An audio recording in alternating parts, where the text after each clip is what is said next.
Que alegria, né? Estarmos aqui reunidos. Boa noite a todos. Nós vamos cumprimentando também todos aqueles que nos acompanham de seus lares, através do Facebook da casa, Fora da Caridade Não Há Salvação. Mas antes de apresentarmos a nossa querida Elsa, eu digo, peço desculpas e compreensão, nossa casa está em reforma. Nós sabemos, nós espíritas, que temos que ficar em reforma contínua, reforma íntima. Mas a nossa casa física também necessita desse carinho e dessa reforma. Então, peço a compreensão de todos e em breve ela vai estar ainda mais bonita.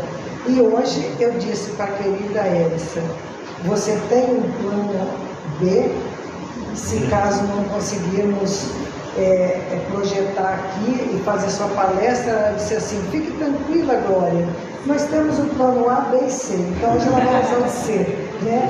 Então, quem tem amigos por perto, Jesus no coração tem tudo.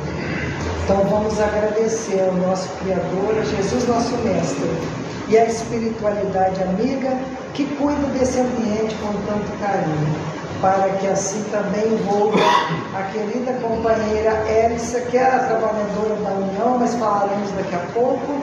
E enquanto isso, nós vamos com o nosso Gustavo. Hoje só vamos ouvi-lo, mas vamos acompanhar também o hino da casa, Praz a Deus Senhor, e o Pai Nosso cantar. Praz a Deus que a sã doutrina e nesta casa se ensina, a alma nos esclareça, a alma nos esclareça, que essa luz tão pequenina cresça por graça divina, até que enfim resplandeça, até que enfim resplandeça. A alma é como um diamante, sendo polido é brilhante.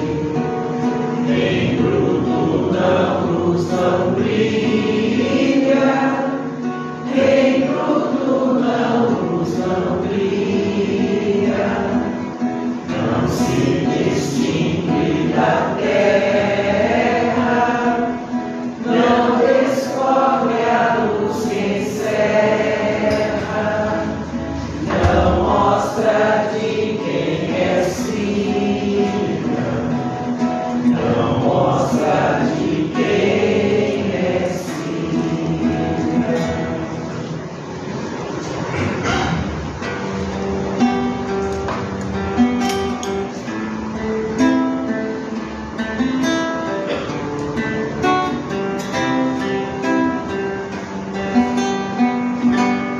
Pai nosso, que estás nos céus, santificado seja o vosso nome. Venha a nós o vosso reino, seja feita a vossa vontade, assim na terra como no céu, assim na terra como no céu. O pão nosso de cada dia dai-nos hoje, ó Senhor. Perdoai as nossas dívidas, assim como perdoamos aos nossos devedores. Não deixeis cair em tentação, livrai-nos de todo o mal. Não deixeis cair em tentação, mas livrai-nos de todo o mal. Assim seja. Bom, como já anunciamos, a nossa querida companheira hoje que vai palestrar para nós aqui, não vai nos honrar, né, com a sua primeira vez nessa casa como palestrante, né, Elsa? Mas a primeira vez ela esteve aqui há 8 anos atrás, fez cursos na casa e hoje nos honra com o tema de sua palestra, resignação. Um tema sempre muito oportuno, muito pertinente, né, Elsa? Então, seja bem-vinda, que você possa estar conosco muitas outras vezes.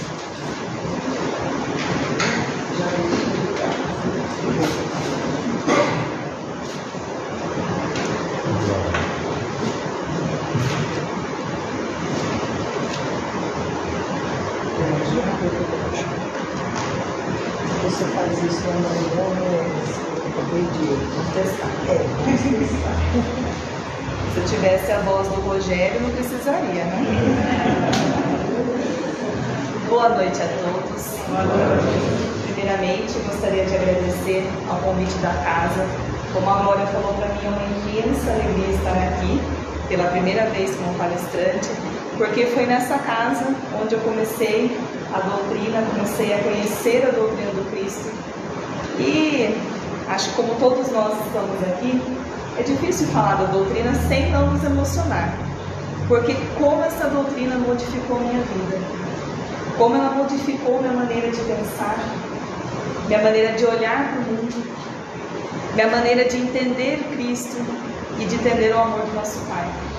Então eu gostaria de pedir para a espiritualidade, nosso Mestre Jesus, que possa estar com certeza junto de nós, cuidando de cada um de nós, nos clareando nossos pensamentos, para que a gente possa entender a sua mensagem da melhor maneira possível. E o tema que eu escolhi falar vai ser a resignação. Uma palavrinha tão pequenininha, mas com tanto significado, né? Como não pensar em resignação nos dias de hoje? Acredito que todos nós, se não estamos passando, já passamos por muita dor. No momento que estamos vivendo nesse mundo de provas e expiações, é difícil não sofrermos, é difícil não passarmos por nenhuma dor. Mas quando nós pensamos em resignação, o importante é lembrarmos do nosso Mestre, o nosso governador, que veio aqui por tanto nos amar e nos mostrou claramente o que é resignar. Ele que não precisava sofrer, ele veio até nós, passou por dores, passou por negação, e mesmo assim continuou nos amando, continuou nos perdoando. Então, o Cristo sempre prometeu estar do nosso lado. Nós que esquecemos da nossa promessa antes de reencarnarmos, que a gente promete que vai vir aqui fazer o melhor que pudermos, caminhar no caminho, né? Caminhar no caminho é ótimo, né? Caminhar corretamente, seguir os seus ensinamentos, mas daí a gente chega aqui, a gente esquece, né? A gente se depara com aquele familiar complicado, aquela pessoa no trabalho da gente que é complicada, se depara com situações do dia a dia, como o trânsito, por exemplo, e a gente esquece da promessa que a gente fez. Mas o mais importante é que o Mestre não esquece da gente, em nenhum momento. Então, eu trouxe um pedacinho do Livro dos Espíritos, que é a questão 13, porque para entendermos sobre a resignação, nós precisamos primeiro falar da dor. Entender o porquê da dor. Por que sofremos? No capítulo 9, primeiro do Evangelho segundo o Espiritismo, que é intitulado Bem-aventurados os que são brandos e pacíficos, que fala das bem-aventuranças. E é uma das primeiras frases do item 7, falando sobre a paciência, os Espíritos nos trazem que a dor é uma bênção que Deus envia a seus eleitos. Não vos aflijais, pois, quando sofrerdes. Antes, bendizei de Deus onipotente, que pela dor neste mundo vos marcou para a glória do céu. É difícil a gente entender essa frase se a gente não compreender o que é a dor. Porque quando a gente pensa em sofrimento, quando a gente pensa em dor, o que nos faz mal, o que nos deixa com aquela pulguinha atrás da orelha, é a maneira como a gente vai passar por essa dor. É a maneira como a gente vai reagir. Então não é a dor em si. Por isso que os Espíritos nos falam do bem e do mal sofrer. Porque eu posso ser acometida por uma doença e compreender aquilo que está acontecendo comigo, por que Deus quis que aquilo acontecesse comigo, e confiar no Pai e manter meu coração sereno. Mas eu posso receber a notícia de uma doença e ficar revoltado, me melindrar. Então vocês percebem que não é a doença em si, é a maneira como nós passamos. Quantos irmãos que nós conhecemos que estão bem financeiramente, têm tudo ao seu dispor, mas sofrem de depressão? E às vezes a gente olha, a gente está de fora e pensa, como que pode reclamar esse que tem de tudo na vida?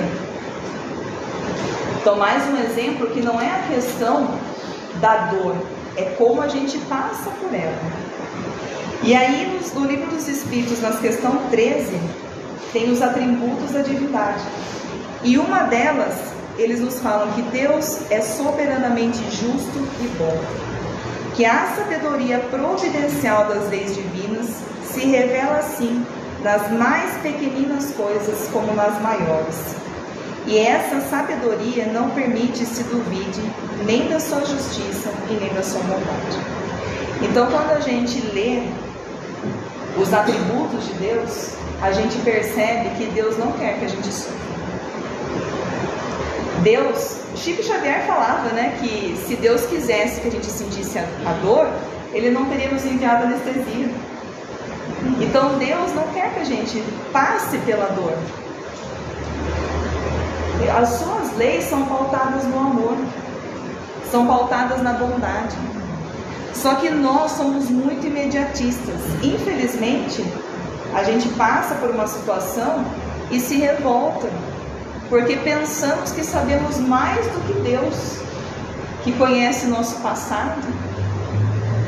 Por isso que a doutrina, ela traz esse consolo para a gente, porque quando a gente pensa o quanto nós já erramos no passado, e o quanto Deus nos ama e nos coloca novamente à disposição de fazer novamente, de acertar, já está aí uma prova do seu amor.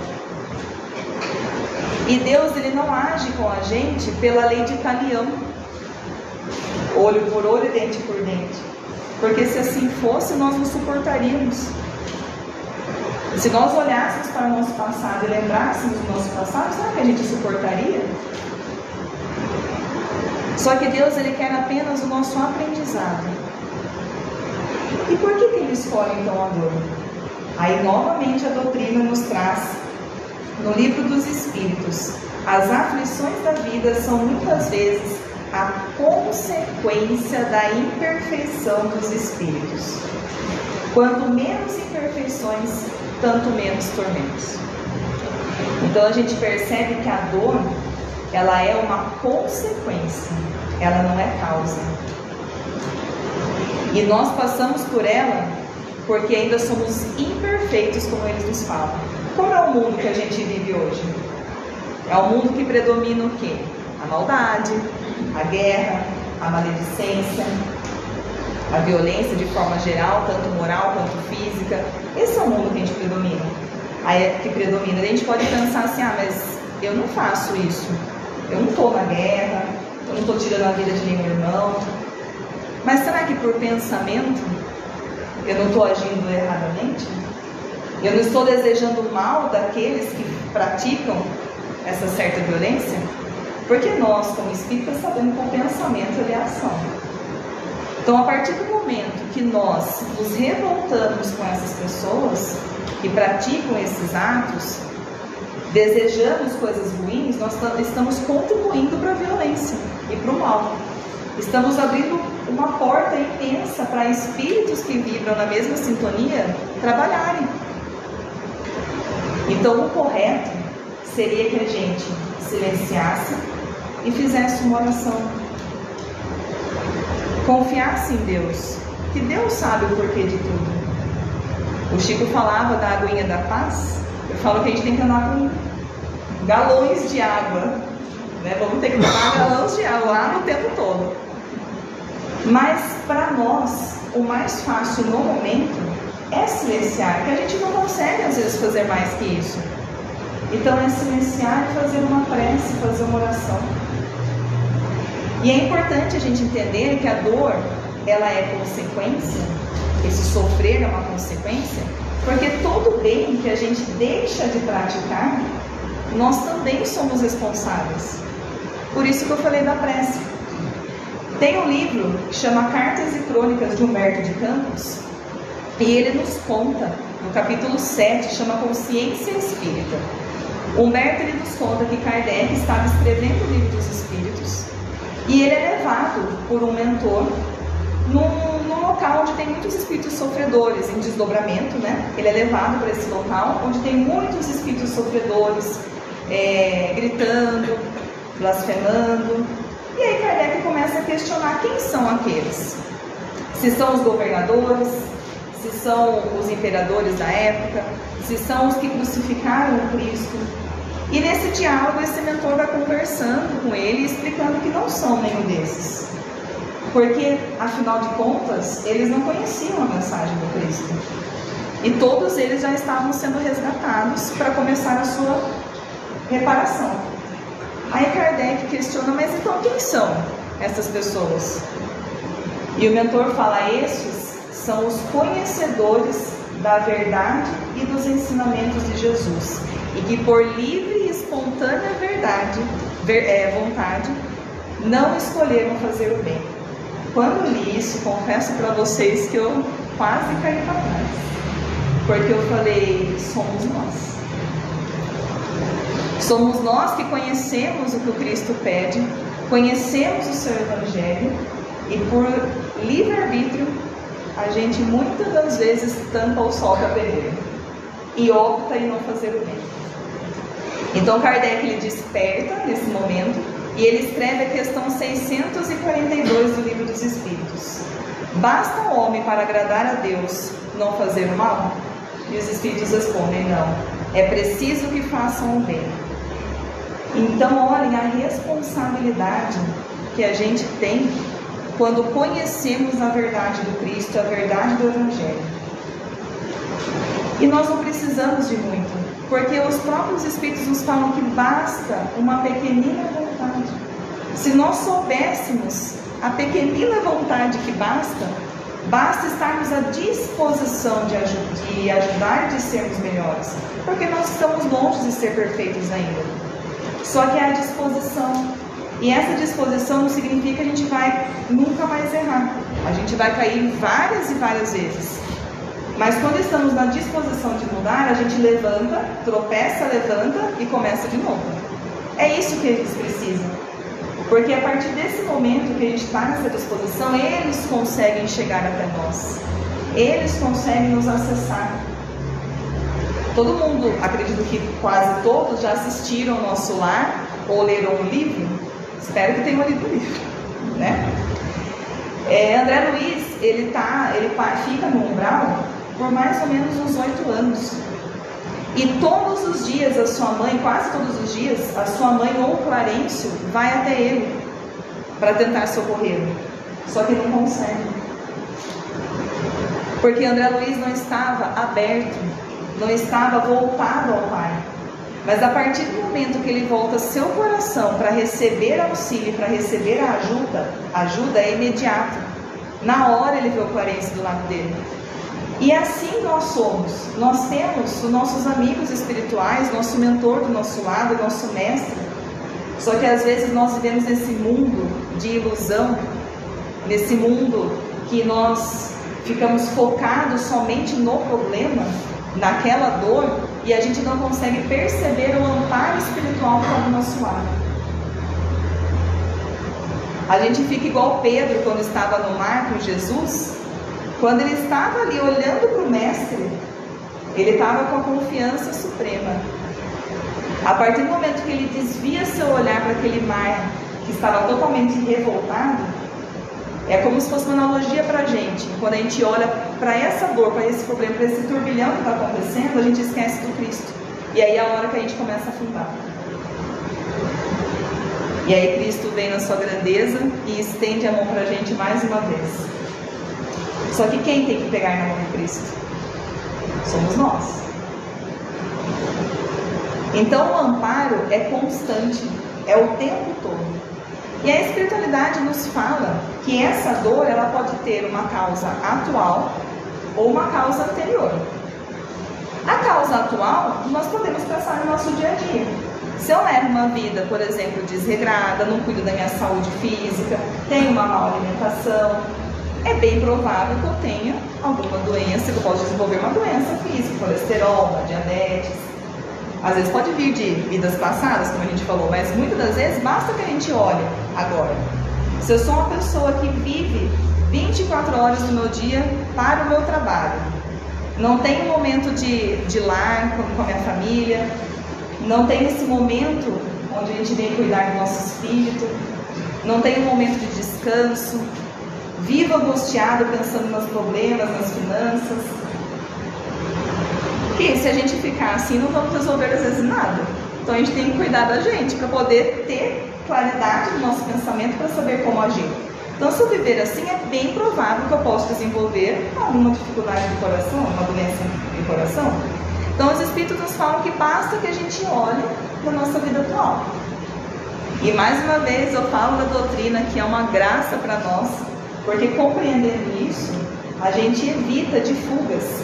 Não que a gente não vai ter fugas, pode ser que a gente tenha, mas quando a gente fortalece a nossa fé no entendimento, nós evitamos as fugas. Às vezes como eu estou passando por uma situação, uma doença difícil, eu posso começar, já que eu estou sofrendo assim, já que eu estou doente, então eu vou viver a vida, adoidada. E aí, em vez de eu me fortalecer, eu crio mais débitos ainda para mim. E quando a dor, ela não é da vida atual, ela pode ser das vidas passadas. Então, às vezes a gente questiona uma criança que desencarna logo cedo, se eu tenho uma vida totalmente saudável, cuido do meu lado espiritual e mesmo assim, às vezes, descubro uma doença. Essa situação provavelmente é do meu passado. É uma expiação para o meu espírito.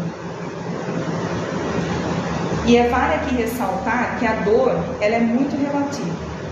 Porque falar de dor é fácil. Eu, por exemplo, não sou mãe. Mas as mães e os pais que estão aqui, que perderam, por exemplo, algum filho, como que eu posso falar da dor dessa mãe e desse pai, se eu não passei por ela ainda? Então isso é um alerta para a gente. Quando nós vemos irmãos em sofrimento e nós temos o hábito de julgar. Ah, por que fez assim? Tá vendo? Eu avisei. Ah, mas isso logo passa. Essa pessoa que está em sofrimento, ela não precisa que a gente julgue, ela não precisa que a gente fale nada, ela só precisa de um amparo. Ela só precisa de um abraço, ela só precisa de uma mão. Porque eu não sei a dor que ela está sentindo. E por mais que eu tenha dor semelhantes, por exemplo, o exemplo que eu dei dos pais que perderam os filhos, mas cada um é individual. Cada um tem experiências únicas. Cada um vai sentir a sua dor da sua maneira. Então a melhor coisa que a gente tem a fazer é simplesmente estar à disposição para ouvir. Eu falo que curso de oratória tem bastante, mas de escutatória é difícil. Começar a fazer curso escutatório. Não é verdade? Porque a gente gosta, né, de dar opinião, a gente gosta de falar. A gente pega esses nossos irmãos, por exemplo, que estão passando por grande depressão, que às vezes a dor para eles é tão forte que até pensam em tirar suas vidas.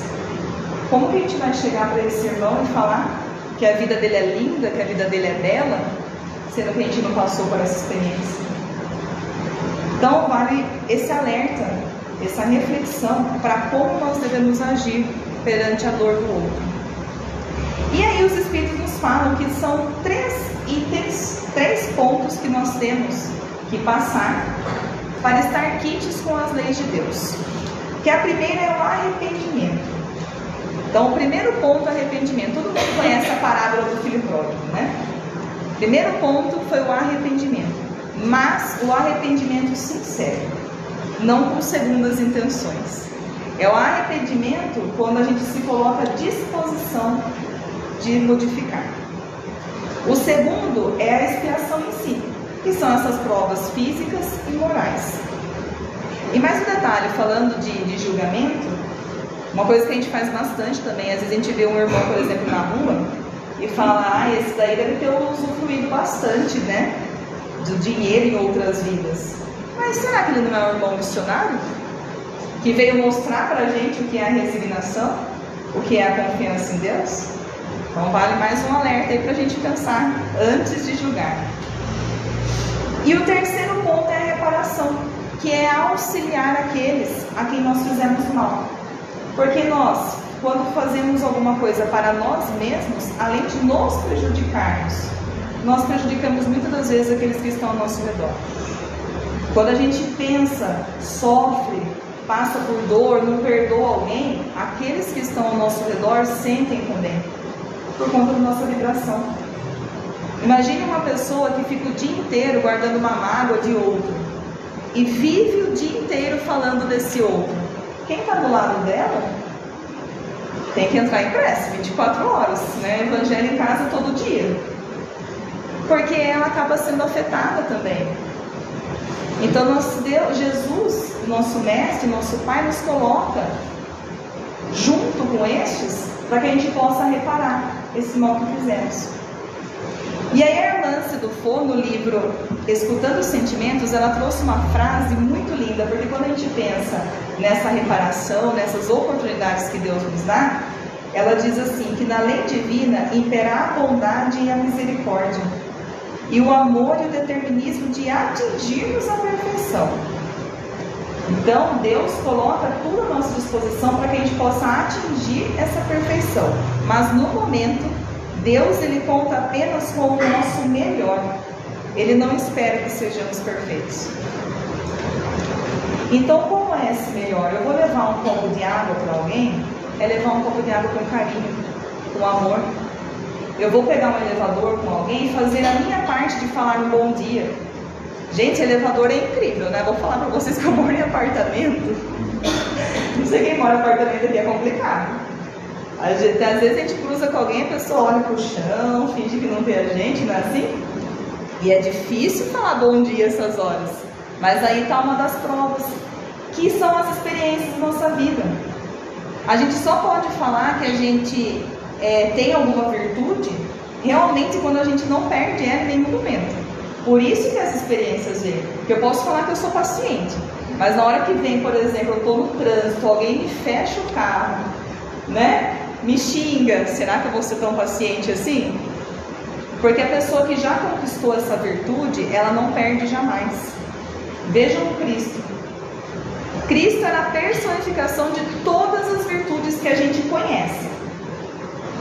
Ele podia estar aqui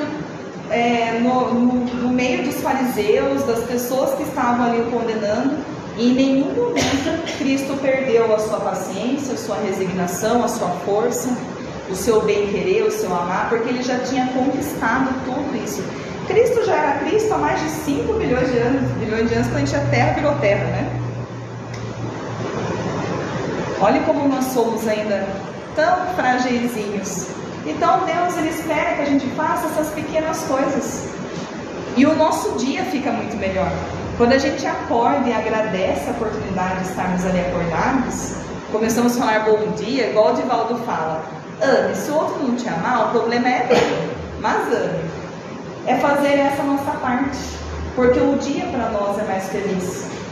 Nós mudamos o nosso dia, porque quando a gente pensa em resignação, não é o outro, não é esperar que o outro mude, não é esperar que Deus apareça e tire esse sofrimento, essa dor nossa, mas é como nós vamos nos reformar diante dessa dor. Por isso que os Espíritos nos falam que tem o bem e o mal sofrer. Eu posso passar por esse sofrimento revoltado, me sentindo vitimizada, ou eu posso olhar para aquilo que está acontecendo e pedir, Deus, o que eu tenho que aprender com isso? Aonde eu tenho que mudar? A gente acredita que todos nós conhecemos às vezes alguém que entra, por exemplo, num emprego e a pessoa reclama de tudo, porque o chefe é ruim, porque todo mundo que trabalha lá não gosta de mim, porque os meus amigos fazem fofoca. Aí a pessoa muda de emprego, vai para outro lugar. Aí ela chega pra gente e fala, meu chefe é ruim, pega no meu pé, aquela pessoa fica do meu lado, tentando roubar minha vaga no estacionamento, me tira a paciência, lá não serve pra mim, troca de novo o emprego. O meu chefe é ruim, e assim vai, né? Aquele ciclo. Será que é o lugar que precisa mudar?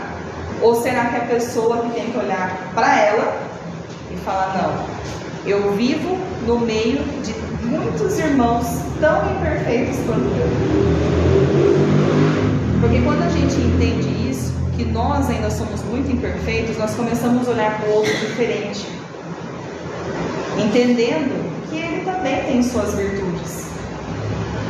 Como nós temos a nossa família, temos aqueles que nós amamos, nós sabemos as tendências ruins desses nossos familiares e mesmo assim não deixamos de amar. E assim nós temos que ser com o outro. E é assim que Jesus é conosco. Ele sabe que ainda nós temos muitas tendências negativas, mas Ele não nos deixa de amar, porque sabe que seremos um espírito tão puro quanto Ele no futuro. Então, e essa questão de olhar para a dor, tem uma vez uma história que eu vi no repórter, e ela chamou muito minha atenção, porque foi bem chocante, né? Era um homem que vivia sozinho já, ele tinha 6 filhos, e aí teve um deslizamento de terra, e ele estava trabalhando, e esse deslizamento tirou a vida dos 6 filhos dele. Aí a repórter chegou para entrevistar e ela faz aquela pergunta fenomenal que todo repórter faz: como o senhor está se sentindo? E a resposta dele, gente, ele disse assim: eu sou grato a Deus por ter vivido com os meus 6 filhos. Só isso ele disse. Olha a visão que esse homem tem. Então, quando a gente entende que a dor tem um propósito na nossa vida, que nós somos espíritos eternos, que nós vamos encontrar nossos seres ainda que amamos, que nós vamos amanhecer curados, isso pra gente é muito consolador. E isso faz com que a gente crie mais fé e esperança, porque a vida aqui ela é tão rápida, ela é tão pequena. Eu gosto de usar um exemplo, que nós vivemos numa estrada. Nós, quanto espíritos imortais, somos essa estrada. E os postos de gasolina, onde nós paramos para abastecer, são as nossas reencarnações. E aí, uma vez no estudo que a gente faz do céu e o inferno, um dos meninos falou assim: e dependendo do posto de gasolina, como você abastece, ele vai falar se você vai caminhar bem ou mal nessa estrada, né? E eu falei: olha, perfeita analogia. Porque realmente, dependendo de como nós reencarnamos, a maneira que nós lidamos com essa vida, vai dizer como nós vamos caminhar nesse resto dessa estrada. E eu vou falar? Olha, até que horas que eu tenho. Agora vocês me dão um puxão. Então a resignação, o próprio nome já fala, resignação. É ação. Então a resignação não é ficar parado, esperando que Deus resolva os nossos problemas.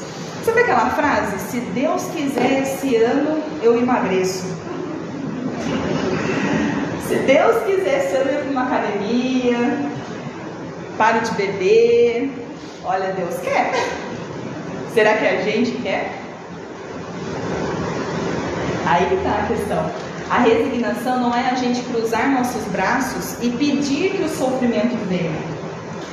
E essa não é a intenção. Do que adianta a gente sofrer se não teve o aprendizado?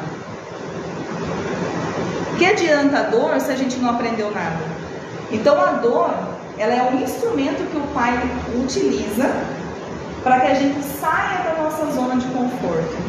E a dor, para a gente ainda é necessário, como eu disse, por conta de estarmos nesse mundo de provas e expiações, porque Deus, Ele coloca para a gente todo o auxílio possível. Ele coloca a doutrina, que nos auxilia, Ele nos coloca o estudo, Ele nos coloca a prece, Ele nos coloca amigos, terapia, só que a gente muitas das vezes deixa isso de lado. E aí na hora que a dor bate na nossa porta, é a hora que a gente se volta a Deus. Então Deus permite que a dor chegue por isso, porque senão não seria, é o último recurso dele. Não seria essa maneira se dependesse dele. Mas para nós ainda muitas das vezes é um recurso. E aí quando a gente aprende pela dor, nosso espírito grava aquilo e a gente sabe o que foi a fonte do nosso sofrimento. E a gente evita de fazer de novo. Só que depende de cada um de nós. Não depende de Deus.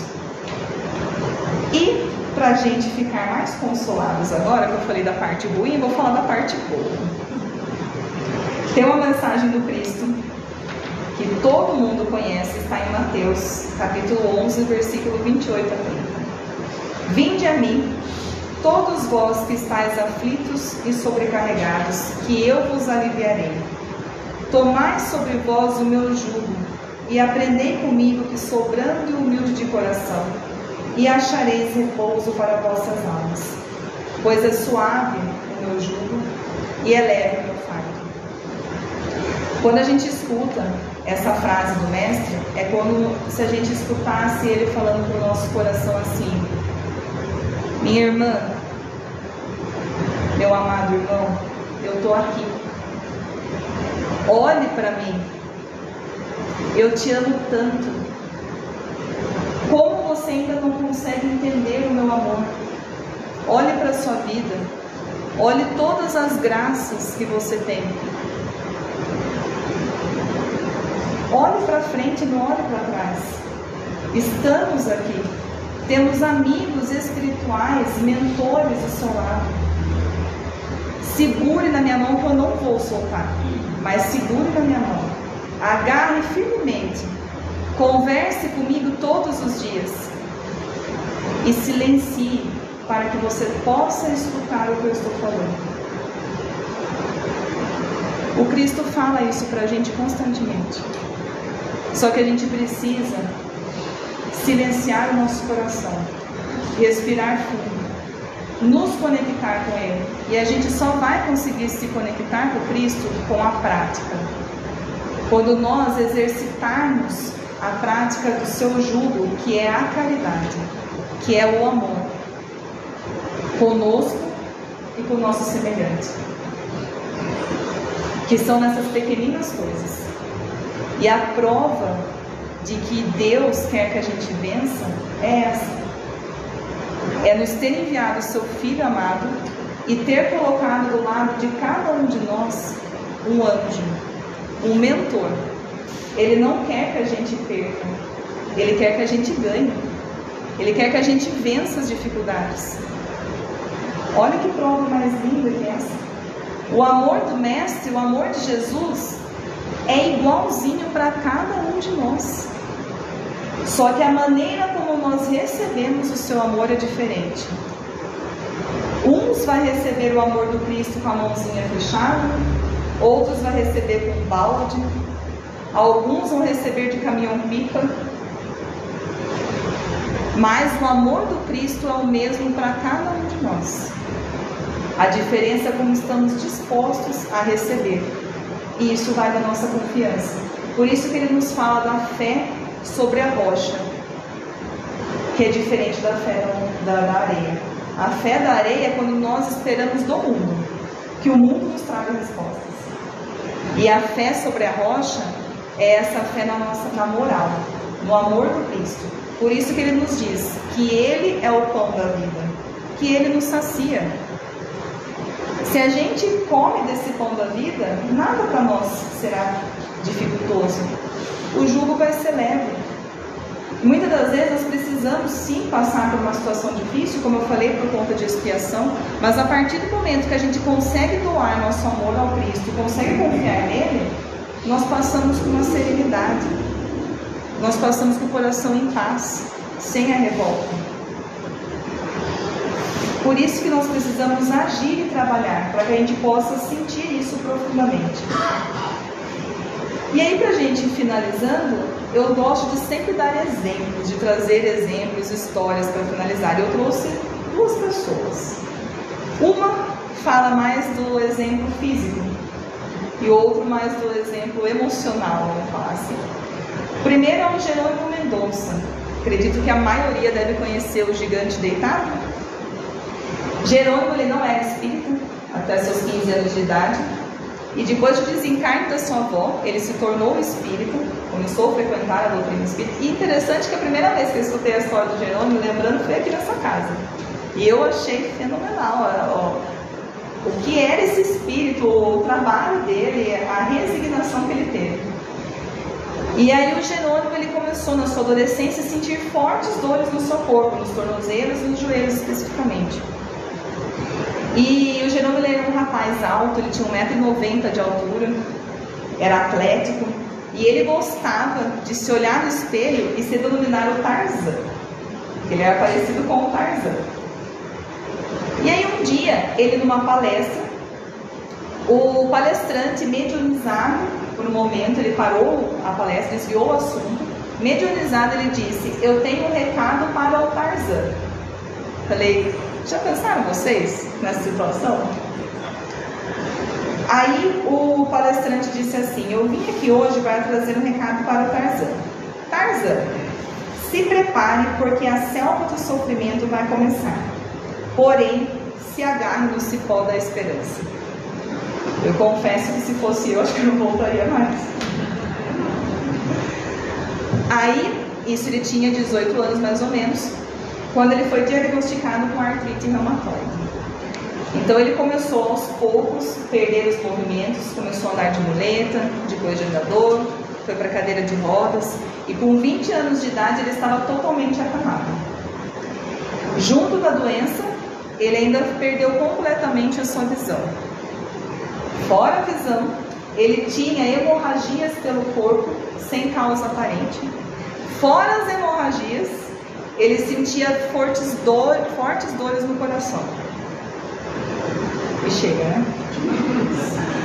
E ele dava as palestras, a gente tem palestra dele no YouTube, aconselho vocês a assistirem, que são lindas as palestras do Jerônimo. Ele dava as palestras numa maca, onde ele era levado pelos seus amigos. Então ele chegava nas casas espíritas com a maca e ele dava a palestra, e a maioria dos temas do Jerônimo era a alegria de viver.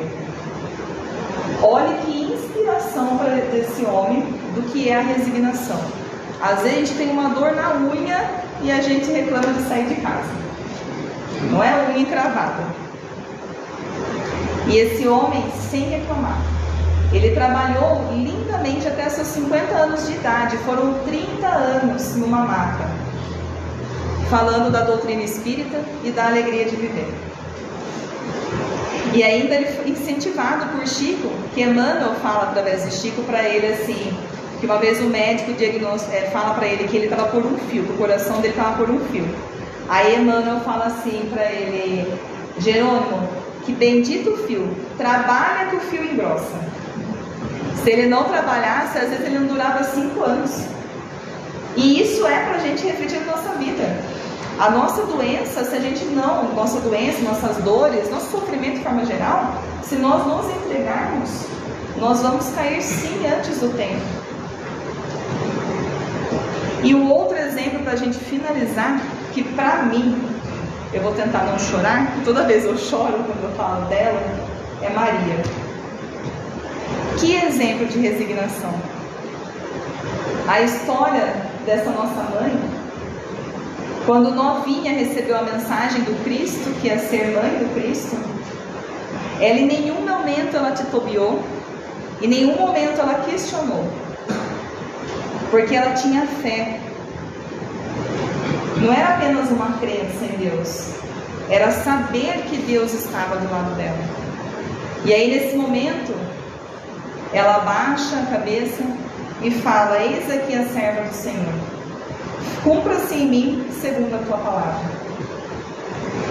Depois do momento da crucificação, Humberto de Campos nos conta no livro Lázaro Redivivo. Ele fala de alguns bastidores, né, da crucificação, onde João chega e ele fala para Maria que o Cristo foi detido. Maria entra em prece, pedindo a Deus, confiando em Deus, que Deus poderia libertar o Cristo, libertar seu filho, que afinal ele era o governador planetário.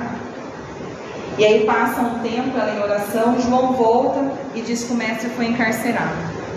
Mas Maria, mesmo assim, em silêncio, ela ora ao Pai, ela pede a Deus que cuida do filho dela e confia nele.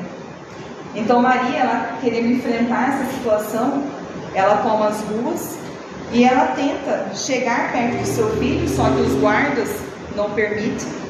E aí ela, naquela humildade dela, ela continua em prece, continua orando.